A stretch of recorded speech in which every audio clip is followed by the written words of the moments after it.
লেগেছে। আমেরিকা বলেন, ফ্রান্স বলেন, ব্রিটেন বলেন, এই সব দেশে দলে দলে যুবক যুবতীরা ইমানের নূরের কালেমা ভরে ইসলামের ছায়া তলে দ্রুত ঢুকে আসছে।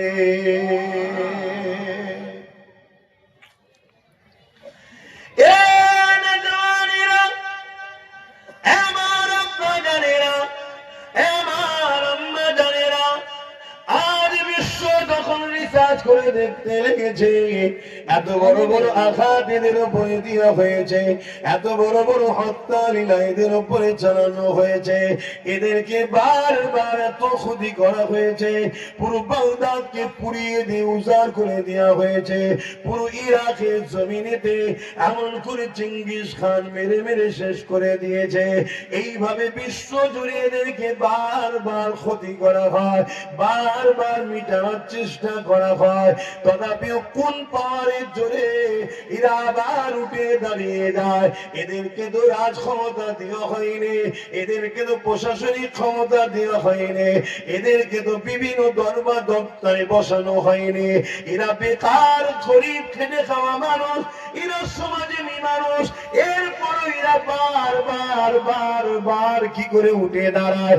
এদের উপরে কত সুনামি আনা হয়েছে, এদের উপরে কত জুলুম অত্যাচার চালানো হয়েছে, তথাপি এদেরকে মিটানো যায় না কোন পাওয়ারের জোরে এরা দাঁড়িয়ে যায়। দুনিয়ার প্রত্যেকটা জালিম রিসার্চ করে দেখে নিয়েছে এদের হৃদয়ে একটা পাওয়ার আছে, ওই পাওয়ারের কাছে দুনিয়ার সব পাওয়ার মিটে যায়, ওই পাওয়ারের কাছে পরমাণু পাওয়ারও কিছু নয়, ওই পাওয়ারের কাছে আমেরিকাও কিছু নয়, ওই পাওয়ারের কাছে ব্রিটেনও কিছু নয়, ওই পাওয়ারের কাছে পৃথিবীর সমস্ত জালিম এক জায়গায় হয়ে গেলেও কিছু নয়। ওই পাওয়ারটার নাম হলো ঈমান, ইমানের পাওয়ার। আরো জোরে বলুন সুবহানাল্লাহ। কিসের পাওয়ার? ইমানটা কি জিনিস? বারুদ দিয়ে তৈরি করা নাকি? পরমাণু বোমার যে সব মেটেরিয়াল আছে সেগুলোতে তৈরি করা নাকি? কি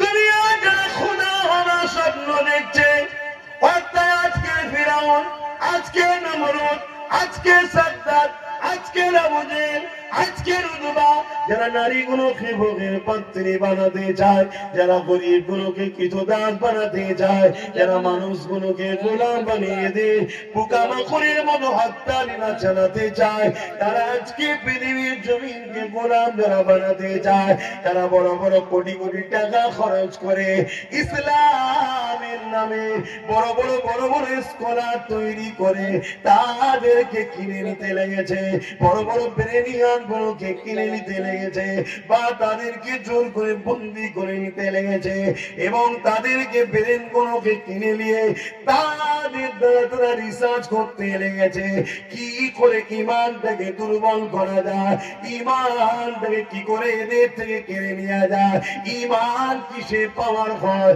ইমানটা কি জিনিস, তারা রিসার্চ করতে লেগেছে। ওই সকল স্কলাররা যারা অর্থের লোভে বিক্রি হয়েছে, ওই সকল মুফতি মাওলানা আলেমরা যারা অর্থের লোভে বিক্রি হয়ে গেছে, তারা পরামর্শ দিতে লেগেছে ইমান দুটো জিনিসের উপরে দাঁড়িয়ে আছে, একটা হলো নবীর প্রেম আর একটা হলো নবীর আদব। এদের দিল থেকে নবীর প্রেম আর আদবকে কেড়ে নাও, তাহলে এরা দুর্বল হয়ে যাবে। এ যুবকেরা, তরুণেরা, বাপেরা, এই দুনিয়া জমিনে আমাদের যুবকদের ঘরে গান দিয়ে, যাত্রা দিয়ে, ফাংশন দিয়ে গুনাহগার বানিয়েও মিটাতে পারছে না। কেন? গুনাহ আলাদা জিনিস, ঈমান আলাদা জিনিস। এই ঈমানকে লুটার জন্য তারা নতুন করে পরিকল্পনা তৈরি করেছে।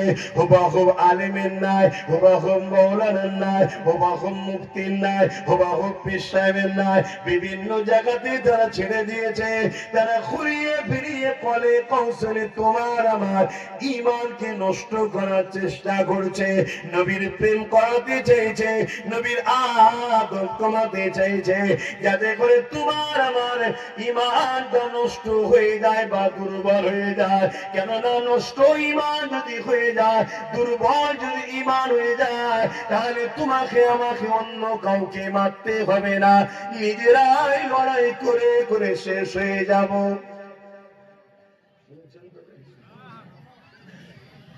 আমার ওয়াজ সবাই বুঝছেন তো নাকি? আমি যা আলোচনা করি সব জায়গায়, এই আলোচনাতে আমার দুশ্মন বাড়ে বাপ। এভাবে আলোচনা খারাপ লিখছি, কাউকে ছোট করছি না, নিজেকে বড় করছি না। সাহস থাকলেও অনেকে করে না বা করতে পারে না। এগো বলা ভুল হচ্ছে না, কথা বলো। কিন্তু তোমরা আমার নবীর উম্মত, তোমাদের জন্য নবী আমার মদিনার জমিনে কাঁদছে, তোমাদেরকে বুঝাতে হবে। তাই বুঝাবার চেষ্টা করছি বাপ। তাতে যদি আমার জীবনটা লাগাতে হয় লেগে যাক, কোনো অসুবিধা নেই, কেন জীবন তো এমনি যাবে একদিন, আজ নাই কাল। কিন্তু তোমাদের ঘরে নবীর সঙ্গে জুড়তে গিয়ে, বাঁচাতে গিয়ে, নবীর উম্মতকে বাঁচাতে গিয়ে যদি জীবন যায়, আমি নিজেকে ধন্য মনে করব যে আল্লাহ আমাকে এর বিনিময়ে জান্নাত দান করবে ইনশাআল্লাহ। যেন মরে সবাই যাবে, যাবে না? যাবে না? কি গো বলবেন তো? পীর সাহেব হলে মরবে না, মুরিদ হলে মরবে না, নামাজি হলে মরবে না, বেনামাজি হলে মরবে না, নেতা হলে মরবে না, প্রজা হলে মরবে না। কত আমার দেশের সিএম মরে গেছে, এই রাজ্যের কত আমার দেশের পিএম মরে গেছে, আজ যে আছে সে একদিন চলে যাবে। কত পীর সাহেব এসেছিল তোমার এলাকায়, এক এক করে সব ইন্তেকাল হয়ে গেছে, আজ এসছে, কাল আমিও কোন দিন ইন্তেকাল হয়ে যাব, তাই তো নাকি? কিন্তু তোমাকে হক কথা শেখাতে হবে, হক কথা বলতে হবে, না চোখের সামনে তোমার আমার মা বোন বেটিদের ইজ্জত আবরু লুণ্ঠন হবে, কিচ্ছু করতে পারবে না। আর এ থেকে রুকার উপায় হলো তোমার আমার ঈমানকে শক্তিশালী করতে হবে। জোরে বলুন সুবহানাল্লাহ। ঈমান শক্তি হয় কিসে? নবীর প্রেম ও আদবে। কেন আমাদের নিসবত নবীর সঙ্গে দূরত্ব হয়ে গেছে। এটা বড় প্ল্যান করে দুনিয়া জুড়ে তৈরি করা হয়েছে, বড় প্ল্যান করে করা হয়েছে। নবীর প্রেম ও আদব কমে যাওয়ার জন্য আজকে যারা সোজা হয়ে দাঁড়াতে পারেনি তারাও আমাদেরকে গালি দিয়ে চলে যাচ্ছে। কথা কিছু মাথায় ঢুকছে না? ঢোকে না কেন? বুঝে নিয়েছে এদের মধ্যে থেকে মেডিসিন বেরিয়ে গেছে। সামান্য হাতে যদি কারো একটা লাঠি থাকে, দুটো লোক যদি কথা বলে বুঝে বলে এখানে হাতে লাঠি আছে, কি বলে না? বলে না? সামান্য যদি হাতে একটা বন্দুক থাকে, 10টা লোক কথা বলার সময় একটু বুঝে বুঝে কথা বলে এখানে হাতে বন্দুক আছে। আরে পরমাণু বোমার থেকে হাজারো কোটি লক্ষ গুণ শক্তিশালী পাওয়ার জিনিসের নাম হলো নবীর প্রেম ও আদব, যাকে বলা হয় ঈমান। জোরে বলুন সুবহানাল্লাহ।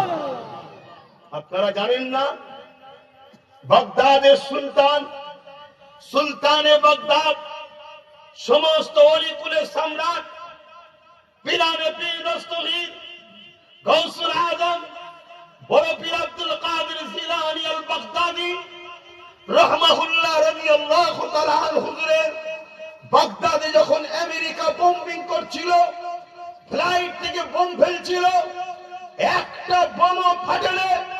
কিসের জন্য হাজার হাজার বোম পড়ে ফাটলো না? এর যুবক শুনে রেখে দাও, কেন বাগদাদের জমিনে এমন একজন রয়েছে দুনিয়া থেকে চলে যেতে পারে 800-900 বছর হয়েছে, কিন্তু তিনার ঈমানের পাওয়ারের কাছে হাজার হাজার বোম পড়ছে ঠিকই, ফাটার ক্ষমতা পাইলে। সুবহানাল্লাহ, সুবহানাল্লাহ।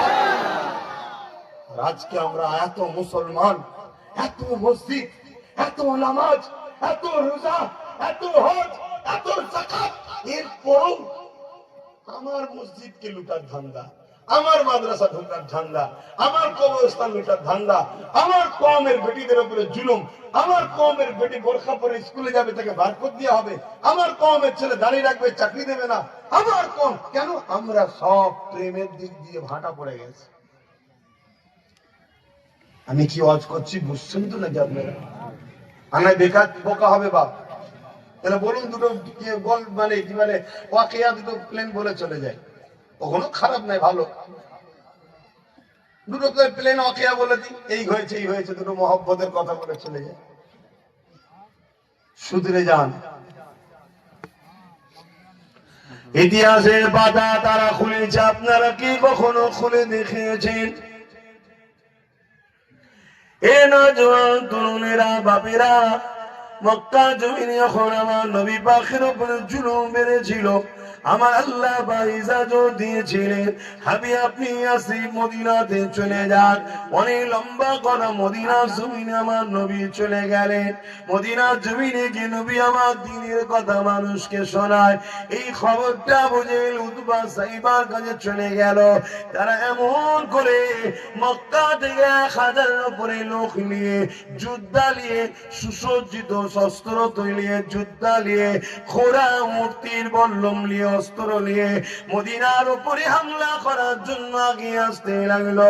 আমার নবী পাক সাল্লাল্লাহু আলাইহি ওয়াসাল্লাম খবর পেয়ে গেলেন। আল্লাহ নবী তাই সাহাবাদেরকে বললেন, এ বাবা সাহাবারা, চলো তো বাবা, চলো চলো বাবা, মদিনার উপরে জালিমরা আক্রমণ করতে আসে, তাদেরকে মদিনায় ঢুকতে দেওয়া যাবে না। কেননা মদিনায় যদি ঢুকে পড়ে, তাদের তো ঈমান নাই, তাদের মধ্যে দয়া মায়া নাই, তারা বাচ্চাদের উপর জুলুম করবে, নারীদের উপরে জুলুম করবে, মদিনার উপরে অনেক আঘাত দেবে। বাবা চলো তাদেরকে ওখানে ডিফেন্স করব, মোকাবেলার জন্য নয়, তাদেরকে মদিনায় ঢুকার আগে আমরা রুকে দেব। ইসলামে জুলুম করা হারাম, ডিফেন্স করা ইসলামে ফরজ। কি ফরজ? এবার ডিফেন্স করতে গিয়ে আপনাকে যদি নিজের জান বাঁচাবার জন্য সামনে ওয়ালার মোকাবেলা করতে হয়, ওটা জায়েজ। কথা মাথায় ঢুকছে না? ঢুকে না। কিন্তু তুমি আগ বেরিয়ে কারো উপরে জুলুম করবে, অত্যাচার করবে, হারাম, চলবে না। বুঝতে পারলাম? হ্যাঁ, কিন্তু আজ তো আমরা ডিফেন্সটাও তো ভুলে গেলাম। হ্যাঁ,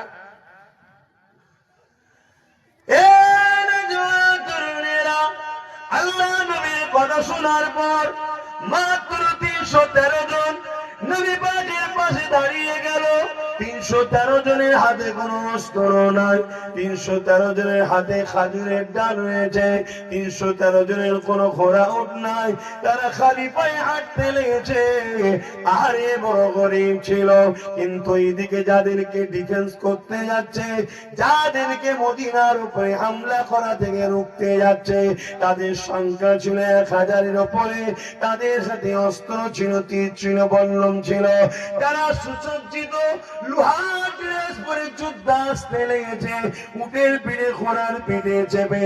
এই যুবকেরা হঠাৎ করে এমন করে সাহাবারা যেতে লাগলো, আমার নবী পাকের সাথে বদর নামক স্থানে এসে তাদের সঙ্গে দেখা হয়ে গেল। আল্লাহ নবী তাদেরকে রুখতে বললেন, তাদেরকে বললেন মদিনার উপরে যাওয়া যাবে না, হামলা করা যাবে না। এই যুবকেরা, তরুণেরা, বেরা, তারা শুনল না।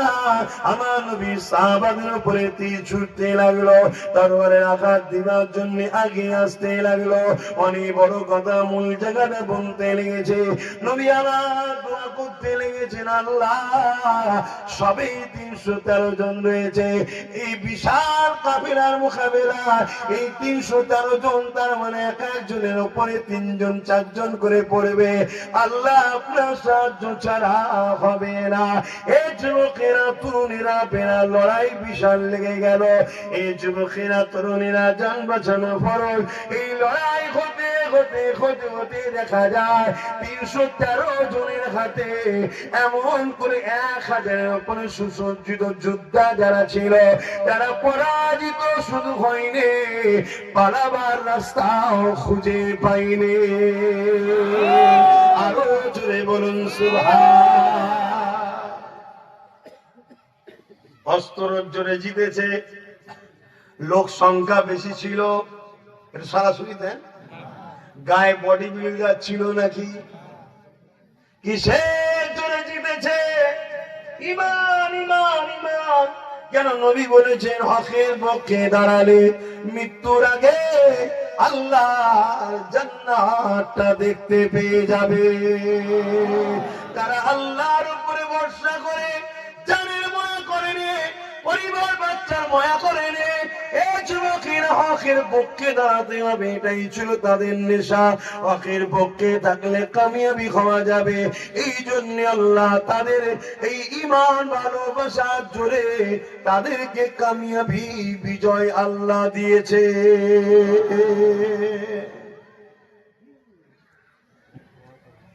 নিশ্চয়ই আপনারা জানেন, কিন্তু আমি কথাটা বললাম কেন? তাহলে জিতলাম কিসের জোরে? ঈমান। তাই পৃথিবী জুড়ে আজকে চেষ্টা চলছে ঈমানকে বার করে নাও, যদি বার নাও করতে পারো দুর্বল করো।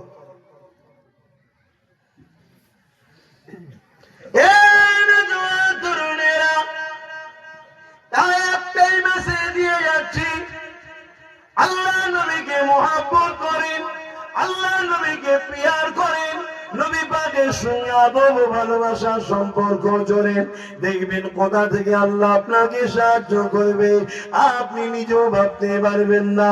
হাজারো তো চেষ্টা করলেন, কখনো এর ঝুলিতে গিয়ে বাঁচতে পারলেন না, কখনো ওর ঝুলিতে গিয়ে বাঁচতে পারছেন না, কখনো ওর ঝুলিতে গিয়ে বাঁচতে পারছেন না। কথাই মনে রাখবে, যারই ঝুলিতে যান না কেন সেই আপনাকে লুটার জন্য ঘুরে বেড়ায়। আপনি দুনিয়ার সবাইকে ছেড়ে দিয়ে আমার নূর নবীর কদমে আসো, আমার নবীকে প্রিয়ার করুন, আমার নবীকে মহাব্বত করুন, আমার নবীর প্রিয়ার মহাব্বত আর বাড়ান, আপনার ঈমানের পাওয়ারটা বেড়ে যাবে। আপনি জবান খুলতে দেরি হবে, আল্লাহ আপনার দোয়া কবুল করতে দেরি করবে না। নিশ্চয়ই আপনারা জানেন মসজিদে আকসা নিয়ে পৃথিবী জুড়ে নতুন করে বলার কিছু নাই, তারপরও স্মরণ করিয়ে দিই, এই মসজিদে আকসা নিয়ে পৃথিবী জুড়ে আবার হই হই হতে লেগেছে। এই মসজিদে আকসা নিয়ে এর আগেও অনেকবার হই হই হয়েছে, ফারুক আজমের জামানাতো হয়েছে। হযরতে ফারুক আজম সেলিফিয়া রোমানীয় সৈন্যদের বিরুদ্ধে মোকাবেলা করে আল্লাহর খান মসজিদে আকসাকে উদ্ধার করেছিল।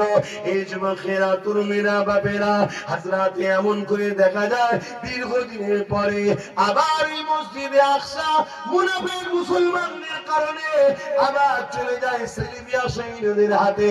মনে রাখবেন, আমাদের মধ্যে যে মুনাফিক মুসলমান রয়েছে ওদেরকে যদি চিনতে না পারি আমরা বারবার ঠকেছি, আগামী তো ঠকতে হবে। এই তারিখ কোনো কে জানুন, এই মসজিদে আকসা ওমর ফারুকের উসিলায় আল্লাহ পাক উদ্ধার করেছিলেন, আজাদ করিয়েছিলেন রোম সম্রাটের হাত থেকে, রোম সাম্রাজ্যের হাত থেকে। কিন্তু তারপরে আবার মুনাফিকদের পাল্লায় পড়ে ওই মসজিদে আকসা আবার সেলিবিয়ারা দখল করে। এই যুবকেরা, তরুণীরা, বাপেরা, এই জমির উপরে একটা মার একটা বাপ, তাদের নেকাহ হলো, নেকাহ হওয়ার পরে একটা সন্তান হলো, যার নাম হলো হযরতে সালাউদ্দিন আইবি। তিনি যখন 9 বছর বয়স ছিলেন, এই যুবকেরা বাজারে গিয়েছে নিজের চাচার সাথে। বাজারে যাওয়ার পরে মসজিদের মেহরাব কেনার জন্য গেছে। ওই মেহরাব কিনতে গিয়ে একটা সুন্দর মেহরাব পছন্দ হয়েছে। চাচাকে বলতে লেগেছে, চাচা যান ওই মেহরাবটা আপনি কিনেন, আমাদের মসজিদে লাগাবো। দোকানদার বলতে লেগেছে, এ বাবা বালক ছেলে, ওই মেহরাবটা বিক্রি নয়, ওই মেহরাবটা আমি গিফট করব। তাকে কাকে গিফট করবে? যে কিনা ওই মেহরাবটা মসজিদ আকসায় লাগাতে পারবে।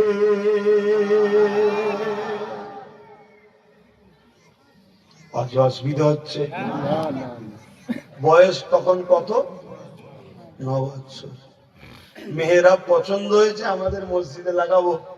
আর দোকানদার বলছে ওটা বিক্রি না, ওটা গিফট করব। কাকে? যে কিনা মসজিদে আকসায় গিয়ে লাগাবে। মসজিদে আকসা তখন কাদের দখলে? সেলিবিয়া। সৈন্য, পৃথিবীর নাম করা সৈন্য, যারা ইতিহাস পড়েছে জানে, শুনছেন তো নাকি? আর কত সৈন্য ঘিরে রেখেছে, 4 লক্ষ অস্ত্র ঘিরে রেখেছে। আজান বন্ধ, নামাজ বন্ধ। আজ যে মসজিদ মাদ্রাসা নিয়ে হুড়োহুড়ি হচ্ছে, এটা নতুন কি?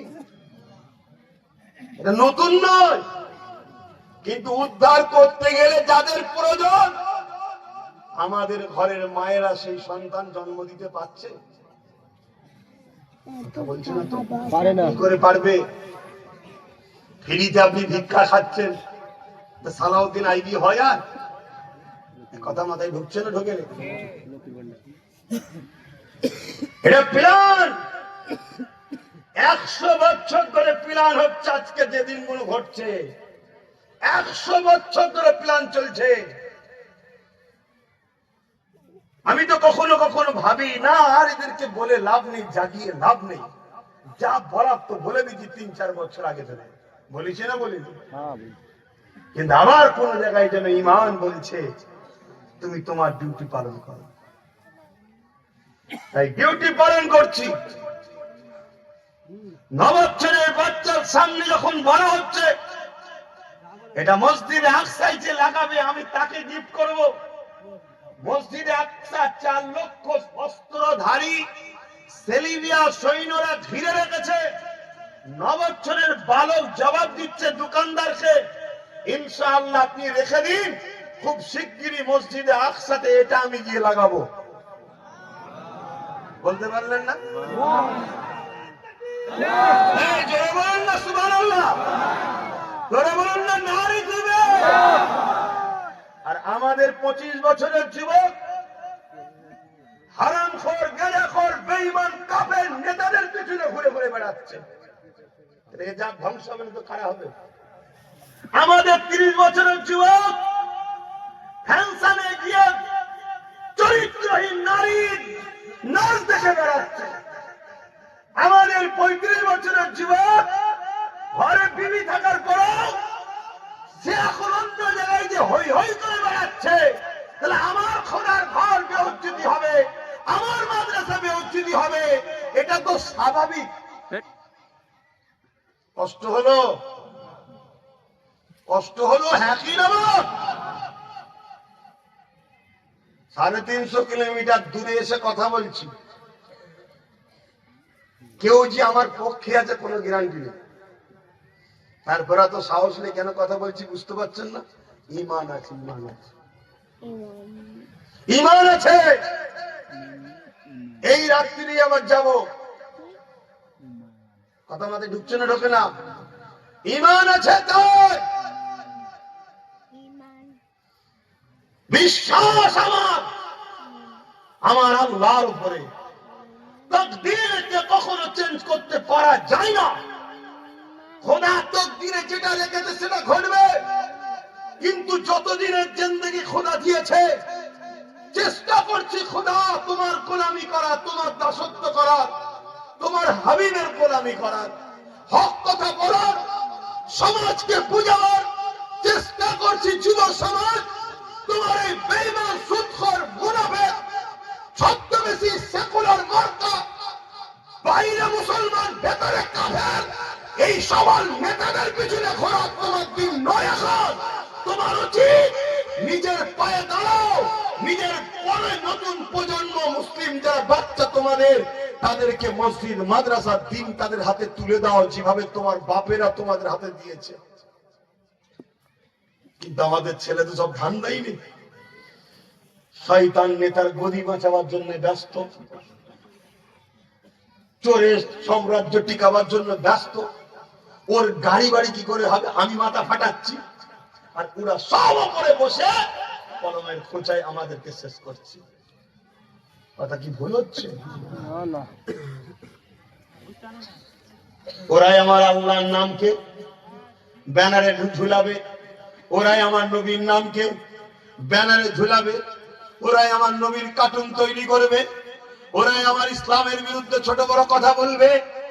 আর তুমি যে যখন বলবে প্রশাসন বন্ধুকে যে ভাই একটু দেখো না, দেখছি দেখছি দেখছি, ততক্ষণ দেখবে না যতক্ষণ না যেটা চাইছিল ওটা হবে। কথা কিছু মানে বুঝছেন? কেন? প্রশাসনের কি ইচ্ছা নেই? আছে, কিন্তু প্রশাসনের উপর থেকে ফোন আছে, তুই যাবি নি আমার হুকুম ছাড়া। কথা বুঝছেন না? যে এই গন্ডগোল লেগে গেল, চলে এলো, তৎক্ষণ করতে তোমার আমার 2-3টে পড়ে গেছে। শুনছেন না সব? এটা তো গেল গেল, তারপরে কি হবে? তারপরে হবে কি? হাজার হাজার নিরীহ বেচারি জানেই হয়তো কি ঘটেছে, হঠাৎ করে বলছে চক কোথায় যাবো, কি করছি আমি, হয়তো কোন জায়গায় আসছিল, চক কোথায় কোথায়, আর পুটার লাঠি পাচাই, চল গাড়িতে নিয়ে গিয়ে ঘটে দিল 6 মাস, 1 বছর, 1.5 বছর। এই শুনছেন? খুব ভালো লাগছে না? দুদিন আগে দেখছিলাম একটা মুরব্বী লোকের দাঁড়ি ধরে টানছার খালে চড় মারছে। তোর বাপকে যদি কালকে ধরে মারে, হ্যাঁ যুবক, কালকে তোর বাপকে মারে, কেমন লাগবে? সব কিছুর জন্য দোষ তোমার আমার, এর সব কিছুর দোষ তোমার আমার।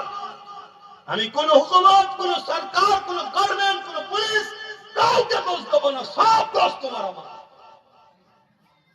তুমি আমি তো এদেরকে সব ঠেলে ঠেলে তুলে বসিয়েছি। বস বস বস, আমার মা, আমার বোন, আমার বাপ, আমার ইসলাম, আমার কোরআনকে শেষ কর, বস। কি ভাবছো আল্লাহ তোমায় ছেড়ে দেবে? দেখো, এইটুকু ছেলের হাতে মোবাইল, ওইটুকু ছেলের হাতে মোবাইল, তাহলে বলো এরা বড় হয়ে ইসলামকে বাঁচাবে? তাহলে এর জন্য দোষী কে? বলো, তোমরা কি ভাবছো জানি না, যে হুজুর এরকম করে কথা বলছে, হুজুরের কি ভয় লাগে না আমরা যদি দাওয়াত না করি দূর হয়ে যায়?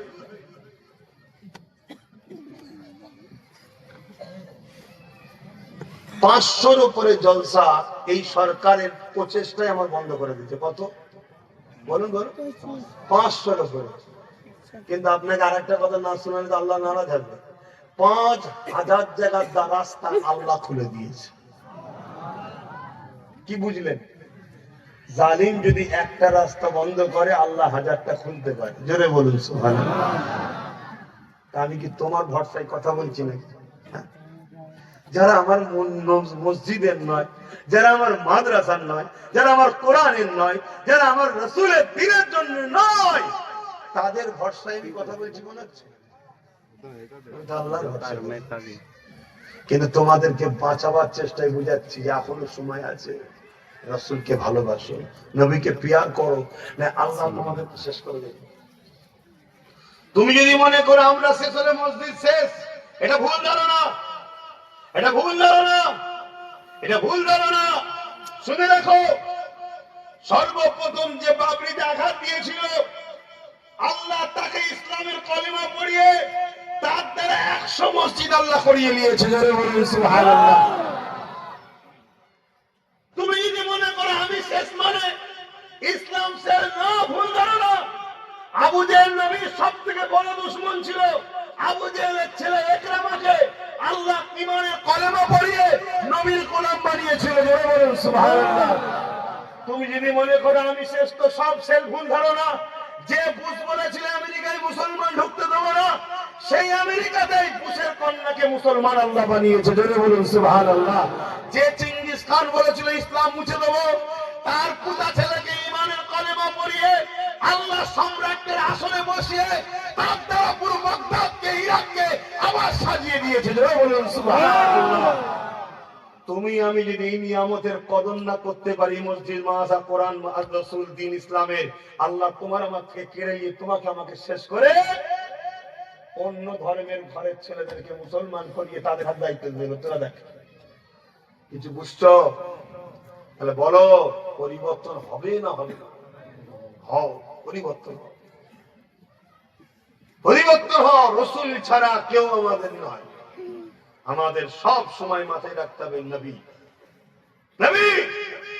যে রাসূলের পক্ষে সেই মুফতি আমার, যে রাসূলের পক্ষে সেই পীর সাহেব আমার, যে রাসূলের পক্ষে সেই ইমাম আমার, যে রাসূলের পক্ষে সেই বক্তা আমার, যে রাসূলের পক্ষে সেই নেতা আমার, যে রাসূলের পক্ষে সেই লিডার আমার যদি সে দেশের পিএম হয়, সিএম হয়, রাসূলুল্লাহ না হয়, তাকে বাদ দাও, তার ডাকে সাড়া দিও না।